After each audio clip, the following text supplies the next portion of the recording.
In this video, I'd like to talk about our new ultraviolet immune reset technology. A healthy immune system stays in a state of quiet surveillance, only activating when it encounters an infection or toxin.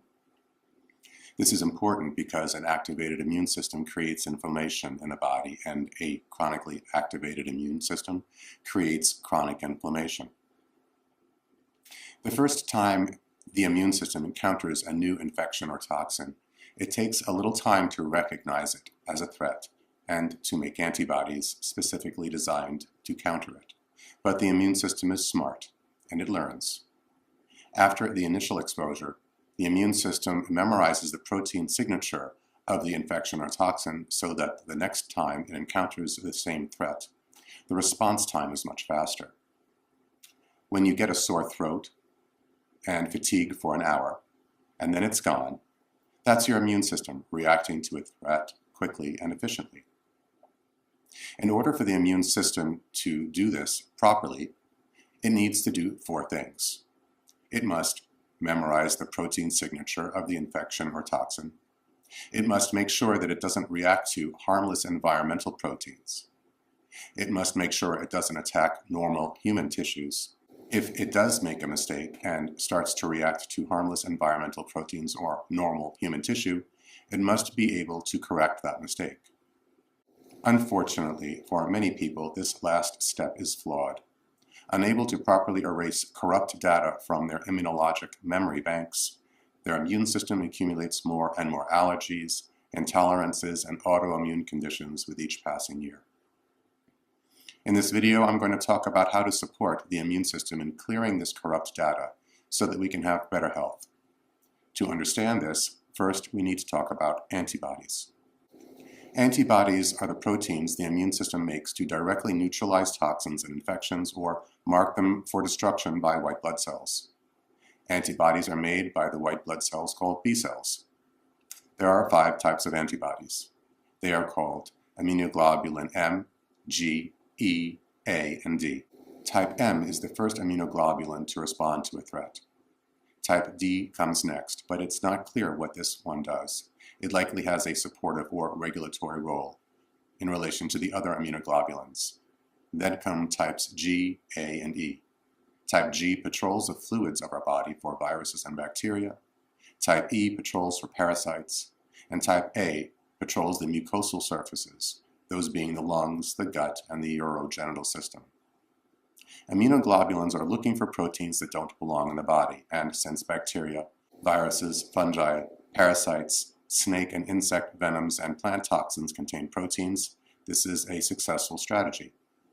Unfortunately, there are chemicals and metals in our environment that can alter proteins in the body to make them appear as threats that immunoglobulins will also respond to. These are called sensitizers.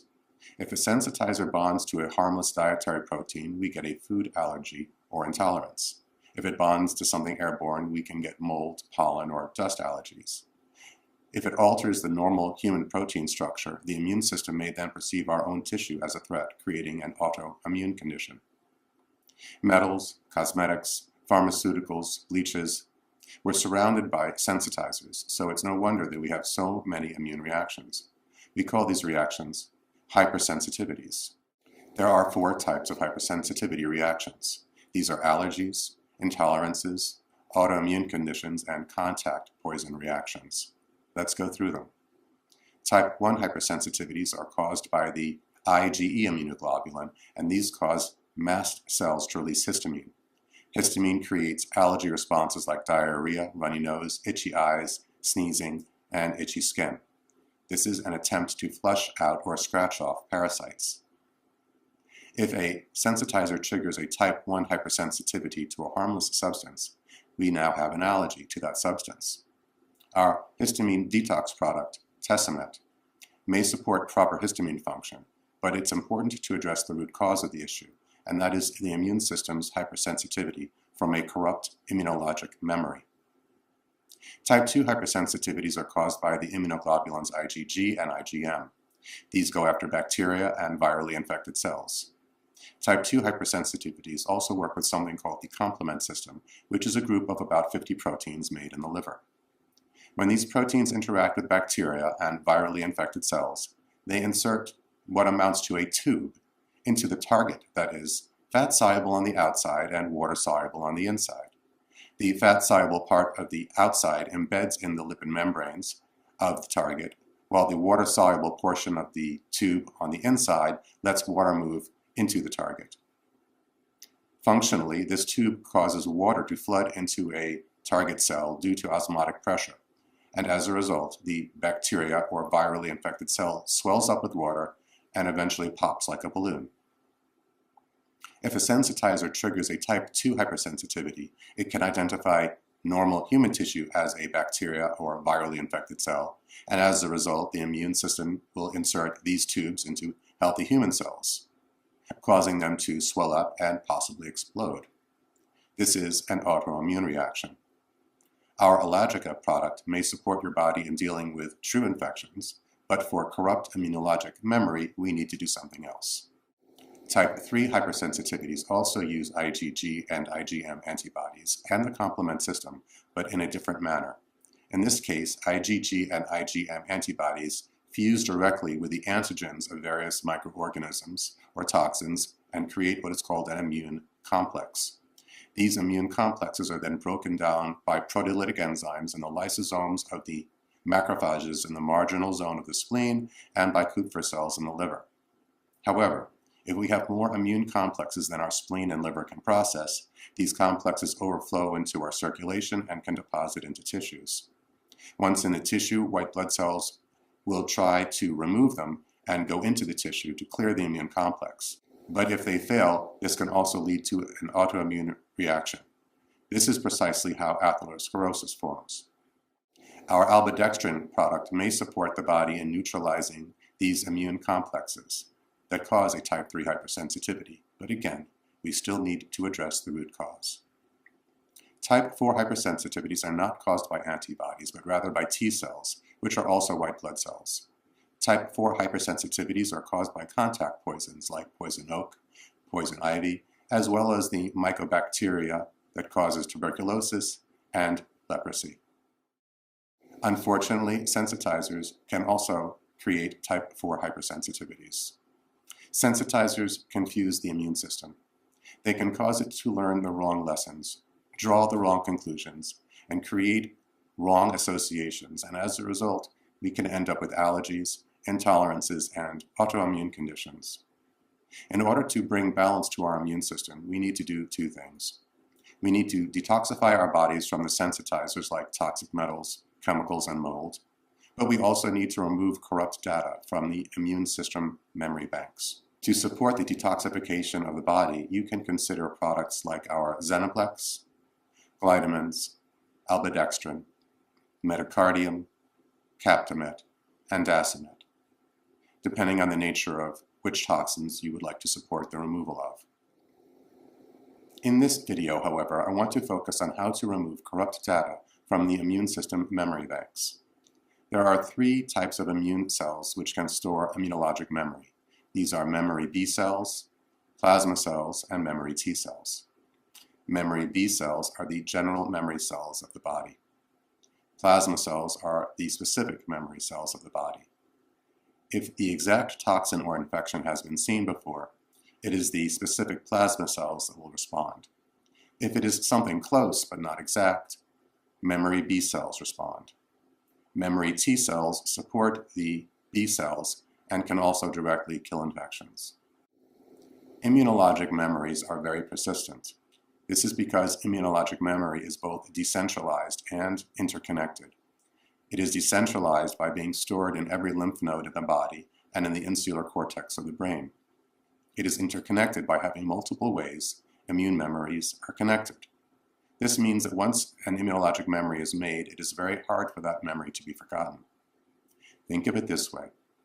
Let's say you have a very nice memory of a day in the park with your children. That memory is connected with an image of their smiling faces, the park, the time of year, the weather, the game of catch you played, the picnic lunch, the walk in the trees. In order to lose that memory, you'd have to lose a lot of interconnected memories.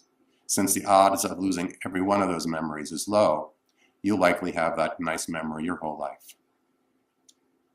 In the same way, immunologic memory is interconnected and hard to forget. That's good news, right? Well, kind of. The interconnected part is what can cause problems. Let's say a person catches a bad cold during pollen season, and their immune system, seeing both the cold and the pollen at the same time, now associates pollen with the virus. Now, anytime a person is exposed to pollen, their body reacts as if it is under attack from a virus. Now the person has a pollen allergy. The next year, the person gets a mercury filling and a titanium implant at their dentist's office. The following day, they need to eat something soft, so they have an omelet for breakfast. The mercury and titanium act as sensitizing agents, and now they have an intolerance to eggs. Next year, a cell tower gets installed near where they work. The cell tower triggers a massive nitric oxide release in their tissues. Before their body has a chance to get accustomed to the new EMF signal, they rake up some moldy leaves in their yard. The nitric oxide release from the EMF gets associated with the mold spores in the leaves, and now they have a mold allergy. The following year, they get a vaccine. Later the same day, they empty a vacuum cleaner. Adjuvants, which are sensitizing agents in the vaccine, hyperstimulate their immune system at the same time as they're breathing in some dust mites. Now they have a dust mite allergy.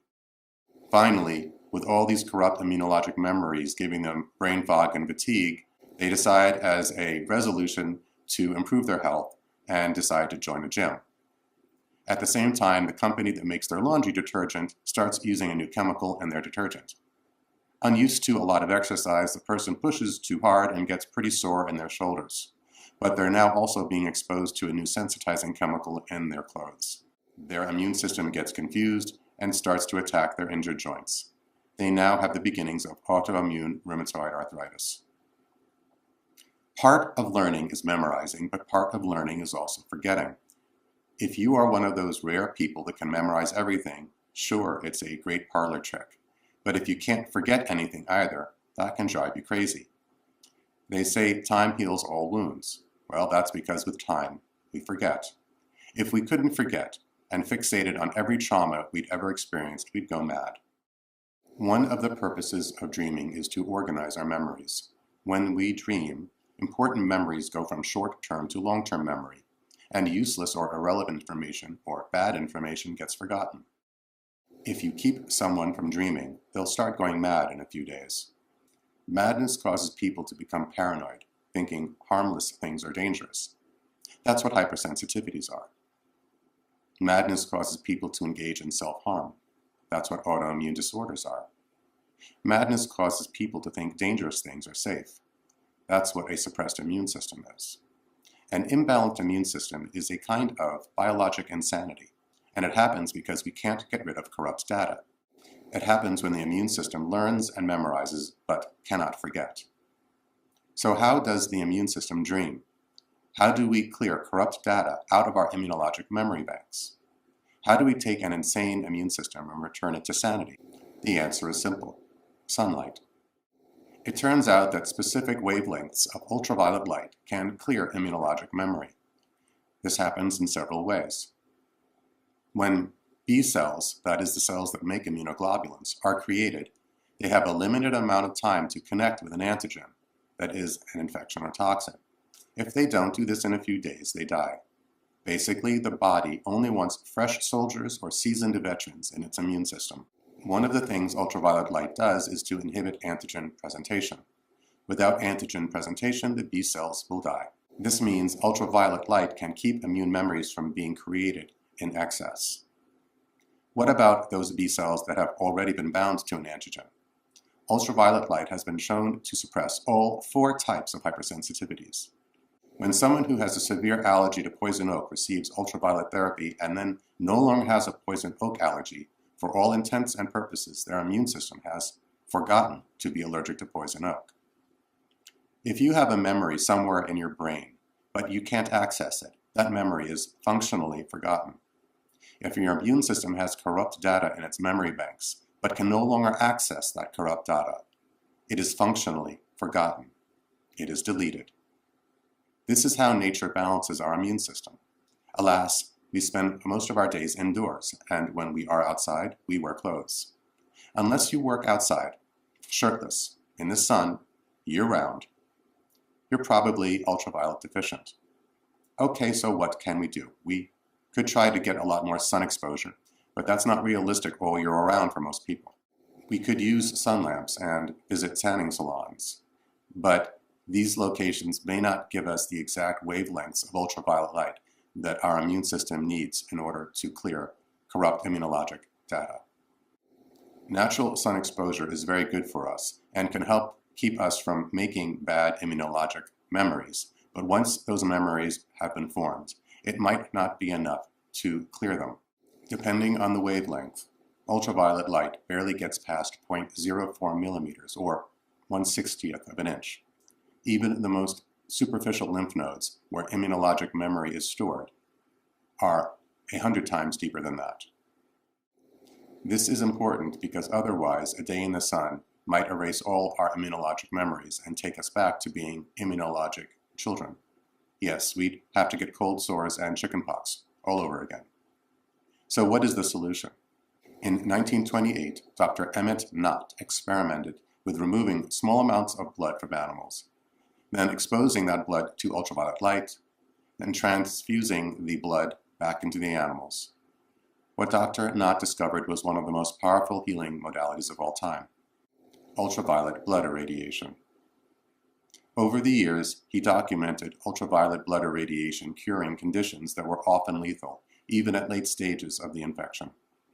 Ultraviolet blood irradiation was shown to cure symptomatic rabies, which at the time had a 99+% fatality rate, gas gangrene, which has a 67% fatality rate, botulism, which before the discovery of the antitoxin had a 54% fatality rate, advanced peritonitis, which had a 50% fatality rate, severe sepsis, which had a 30% fatality rate, and polio, which depending on the type had a 30% fatality rate, and tetanus, which had a 15% fatality rate. So when I say that ultraviolet blood irradiation is a very powerful therapy, I'm serious. We don't see things like rabies, botulism, or polio much nowadays, but ultraviolet blood irradiation has been used in modern times successfully with chronic conditions including Lyme, staph, strep, herpes, shingles, lupus, Marcons, and viral pneumonia, to name a few. It's also been used for poisonous snake and insect bites and reactions like poison oak and poison ivy. How is ultraviolet light able to calm down allergies, intolerances, and autoimmune issues, while at the same time improving the response to serious infections? It does this by normalizing, by balancing the immune system. It took some trial and error, but Dr. Knott eventually found just the right amount of blood to treat with just the right amount of ultraviolet light at just the right wavelengths to help immune systems recover their natural balance. Is it safe? If bacteria can be killed by ultraviolet light, wouldn't that same level of ultraviolet light also hurt normal tissue as well? No. Bacteria have 5 times or more of the photosensitive amino acids phenylethylamine and tyrosine than human cells do. This makes bacteria specifically susceptible to ultraviolet light. Bacteria can be killed at levels of ultraviolet light that merely stimulate normal cells. Ultraviolet light also may help the body deal with stealth infections like Lyme. Once stealth bacteria are damaged by ultraviolet light, they are no longer invisible to the immune system. They've lost their stealth cloaking, as it were. In other words, ultraviolet light can create a vaccine in a person's body from the exact stealth infection their immune systems couldn't see. You might say that ultraviolet light is God's natural vaccination program. But Dr. Knott's technique is very invasive. Until now, to have the benefits of this protocol, you'd have to go to a properly trained physician who would then take 60 cc's of blood out of your vein, mix it with anticoagulants, treat the blood with ultraviolet light, then transfuse the blood back into you. This is an invasive and expensive procedure, and there aren't many physicians who will do this. What we need is a way to do this at home. Okay, how can we do this at home? We can't apply ultraviolet light to the skin since it won't penetrate deep enough. Or can we? What if we used a vacuum to bring the blood up to the capillaries, closer to the surface of the skin? Ultraviolet B the wavelength that causes burns, doesn't make it past the epidermis, but ultraviolet A can get to the papillary layer where the capillaries are. And there are wavelengths of ultraviolet A, the part that tans but does not burn, that have the same immunologic balancing effects as ultraviolet B. That's what the Ultraviolet Reset device does. It combines the ancient traditional practice of cupping, that is, pulling blood up to the capillary bed, with specific wavelengths of ultraviolet light in the safer UVA range. That blood, now irradiated with ultraviolet light, is then released back into the circulation to support the body in recovering natural immune function and to support the body in clearing corrupt immunologic memories. If all cupping did was to bring blood higher to the surface of the skin so we can get ultraviolet light into it, that would be enough for our purposes. But cupping also triggers the thymus to increase the flow of lymph in the lymphatic system, balances immunoglobulins, specifically lowering IgE, the immunoglobulin associated with allergies, and it can trigger the removal of toxins like toxic metals, uric acid, urea, triglycerides, and cholesterol from the body. Cupping and ultraviolet light are very synergistic together. They combine in a very powerful and therapeutic manner. Okay, let's talk protocols. How do we do this? There are 3 places we can apply ultraviolet light to in order to access immunologic memory banks: the lymph nodes, the intestines, and the liver. These are the 3 places where antibodies are created and broken down. Cupping over the lymphatics mobilizes the immune memory cells from the lymph nodes, giving us direct access to the immunologic memory banks, and working on the liver may support the body in breaking down the antibody complexes that can cause immune reactions before they infiltrate normal tissue. The lymph nodes include the thymus, spleen, the Peyer's patches of the distal ileum, that is, the end of the small intestine, and the regional lymph node centers in the armpits, inner groin, and the sides of the neck under the jaw. If you like, you can also work on the belly button, the soles of the feet, and the back over the lungs, but the initial 9 locations of the sides of the neck, armpits, liver, spleen, thymus, and the sides of the groin are the primary locations. To do this, simply put an ultraviolet reset cup over these areas and gently pump the device to keep the suction for 90 seconds. The basic protocol takes about 15 minutes. While the UV reset was initially made to work on resetting the immune system memory banks, it can have a very powerful effect on the mechanical aspects of the lymphatic system. If lymph nodes are the toilets of the body, the vacuum effect of cupping is like using a plunger to clear out a blockage in the line. If you feel a bit nauseous after using the UV reset, and it's not due to your taking any herbs or medications that react with ultraviolet light, you may be experiencing the effect of the mechanical flush of your lymphatic system, in addition to its effects on the immunologic memory banks. If each time you use the UV reset, this detox is less intense, stay with it, and consider adding more physical movement to your lifestyle. We live in a world filled with sensitizers like toxic metals, chemicals, and EMF. Now, thanks to the Japanese government giving its citizens self-spreading mRNA vaccines, we are also exposed to mRNA vaccines whether we choose to opt in or not. It's no longer a matter of declining a vaccine. Self-spreading vaccines will affect everyone on the planet. To be healthy, we need a way to both detoxify ourselves from sensitizing agents like toxic metals and chemicals, as well as clear corrupt immunologic memory from the immune system memory banks caused by things like self-spreading vaccines. Ultraviolet light is God's vaccination and immune balancing program. Unlike vaccines made by pharmaceutical companies, which are full of toxins, and balance the immune system and create corrupt immunologic data, ultraviolet light in the right amounts and at the right wavelengths is non-toxic, helps identify and destroy stealth and other difficult infections, and helps us delete corrupt immunologic memories. If you'd like to know more about how our ultraviolet reset system may support your health,